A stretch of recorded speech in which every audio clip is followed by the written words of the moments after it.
एक बार एक अमेरिकी शख्स जापान के किसी मॉल में सेंटा क्लॉज, हिंदी में जिसे अक्सर सांता क्लॉज कहा जाता है, के गुड्डे को सूली पर चढ़ाते हुए देखकर हैरान हो गया। उसे पहले तो लगा कि शायद यह मजाक होगा या शायद किसी तरह का राजनीतिक विरोध या मॉडर्न आर्ट होगा। फिर वह समझ गया कि वहां के लोग सचमुच में मानते थे कि ईसा मसीह और सेंटा क्लॉज एक ही व्यक्ति थे।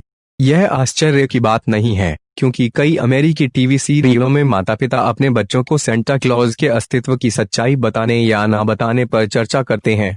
असल में कई घरों में क्रिसमस के समय ईसा मसीह की बात करना बंद हो चुका है। लोग सिर्फ सेंटा क्लॉज की बात करते हैं। आखिर कौन है ये सेंटा क्लॉज? इसको लेकर कई तरह की मान्यताएं हैं। सबसे लोकप्रिय मान्यता तो यह है कि सेंटा क्लॉज की शख्सियत कोका कोला कंपनी ने कल्पित की, क्योंकि सेंटा क्लॉज कोका कोला की बोतल के रंग के कपड़े पहनते हैं। कहा जाने लगा है कि उपभोक्तावाद को बढ़ावा देने के लिए सेंटा क्लॉज को लोकप्रिय बनाया गया।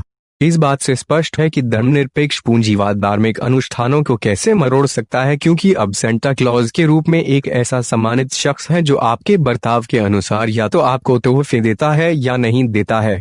इस तरह सेंटा क्लॉज एक तरह के गॉड हैं जो माता पिता का कहना मानने वाले बच्चों को तोहफे देते हैं। बाइबल के ओल्ड टेस्टामेंट के अब्राहमी गॉड उन लोगों को तबाह करते थे जो उनकी बात नहीं मानते थे। सेंटा क्लॉज का सिद्धांत इस अब्राहमी गॉड के सिद्धांत को पूंजीवाद और उपभोक्तावाद के जरिए दूषित कर देता है।